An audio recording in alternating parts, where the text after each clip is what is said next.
Kalau kita wajib mentaati pemimpin yang sudah terpilih, lalu kalau belum terpilih dan kita sedang melakukan pemilihan umum atau pilkada, gubernur dan kriteria semua pemimpin kita kurang serak, lalu apa yang harus kita lakukan? Lalu apa saya harus memilih? Terus nanti kalau yang terpilih dia lagi dalam kurung Ahok, dia kan kafir, apa kita wajib mematuhi pemimpin tersebut dan bagaimana sikap atau bersikap seseorang yang kebetulan kerja di pemerintahan gubernur? Kita bagi dua pertanyaan ini ya. Yang pertama masalah, kalau seandainya ada calon-calon ini semuanya tidak layak, menurut kita tidak layak. Maka bolehkah saya tidak memilih? Boleh. Hak kita kan. Boleh memilih, boleh enggak. Saya bisa dong memilih, saya juga bisa tidak memilih, hak saya itu. Saya rasa itu hal yang sangat rasional sekali kok. Kita bisa mengatakan saya kalau pilih sembarangan lalu saya bertanggung jawab depan Allah hari kiamat, itu jelas gitu ya. Ada keadaan teman-teman antum tidak bisa kalau tidak milih. Seperti kasus sekarang. Tentu saya pribadi dan saya berharap semua muslimin sudah paham masalah itu. Kita tidak berharap Ahok ini jadi gubernur lagi, mustahil. Dan semoga Allah turunkan dia dan hukum dengan perilakunya, mustahil itu, sudah tidak mungkin. Ya, sedangkan dia tidak menghina saja agama Islam, nggak mungkin dipilih itu. Kebetulan aja dulu karena dia berpadar sama seorang muslim. Kalau dia dulu sendirian belum tentu dia menang, gitu kan. Sekarang secara kebetulan karena peraturan pemerintah kita, yang satu jadi presiden, yang satu jadi gantinya kan gitu. Kalau dia sendirian belum tentu gitu. Saya sangat yakin sebenarnya kalaupun dia mencalonkan diri lagi belum tentu dia menang kok. Kecuali ada permainan-permainan yang tidak benar, tidak fair, Allahu a'lam. Tapi dia sudah menghina Islam, maka mustahil. Kalau masih ada orang Islam yang dukung, ini munafik. Munafik, jelas.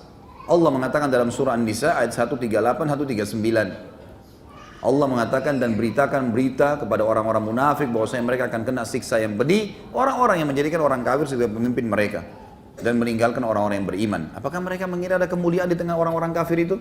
Ketahuilah, kemuliaan dan kemenangan di sisi Allah saja.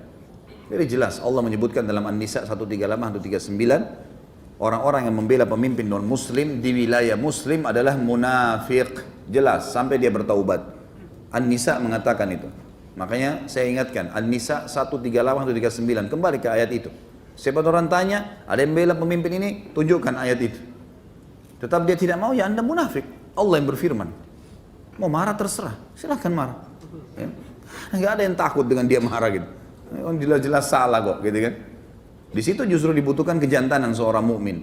Salah ya salah, mau bagaimanapun tidak ada masalah. Mati itu di tangan Allah Subhanahu Wa Taala, gitu kan? Kecuali kalau memang masalah masih ada toleransinya, mungkin. Nah kalau misalnya pemimpin itu dua-duanya Muslim, kemudian memang kita tidak seret, ya sudah hak kita. Tapi kalau nanti orang ini pun misal, insya Allah tidak, dia mencalonkan diri lagi, maka tidak ada pilihan, antum harus milih si Muslim. Cari yang muslim, tidak boleh antum biarkan tidak memilih. Ini saya sudah bilang pada pertemuan beberapa pertemuan yang lalu, kalau salah yang sempat tanya, sudah ditanyakan oleh beberapa masyayikh ya, di antara guru yang saya sangat hormati Syekh Sulaiman Ruhaili, beliau salah satu tenaga pengajar di Masjid Nabawi sekarang, dan beliau Masya Allah kapabilitas ilmu sangat bagus. Waktu kami tanyakan masalah ini, beliau mengatakan jelas sekali kok bahasanya. Kalau keadaan seperti Jakarta sekarang, kalaupun orang ini betul-betul tercalonkan, waktu itu belum ada pembicaraan dia menghina Islam ya. Waktu kami tanyakan ini belum ada penghinaan Al-Maidah 51, belum terjadi. Beliau tetap mengatakan kalau betul terjadi ada pemimpin non-muslim tercalonkan, pemimpin muslim tercalonkan, maka dipilih pemimpin muslim walaupun ada kekurangannya. Nggak bisa tidak.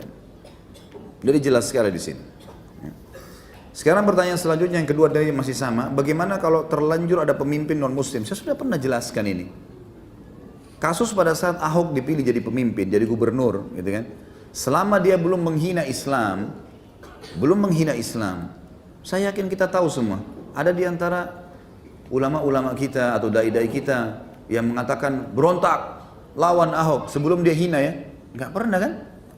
Nggak ada sama sekali. Nggak ada ustadz-ustadz bicara, nggak ada dai yang nyalain. Sesuai dengan hukum Allah kita patuhi.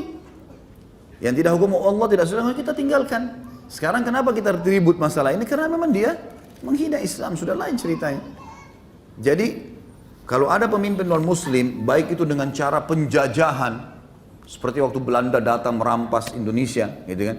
Kita nggak punya kekuatan untuk melepaskan diri.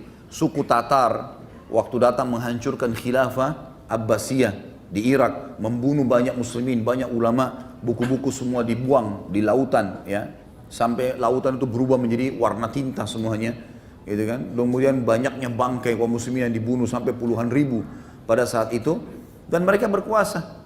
Maka tidak ada kekuatan kaum muslimin pada saat itu, dibiarkan mereka memimpin.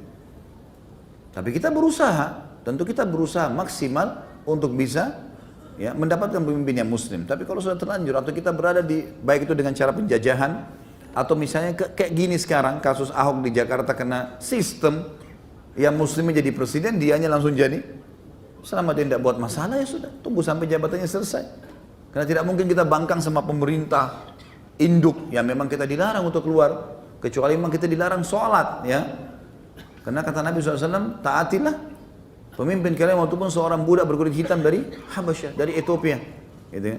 Walaupun pundakmu dipukul, ya, hartamu diambil, kalau selama dia pemimpin yang induk, ya, kalau kita bicara masalah presiden dan seterusnya ini atau raja, kita patuhi, gitu ya. Selama dia tidak melarang kita sholat.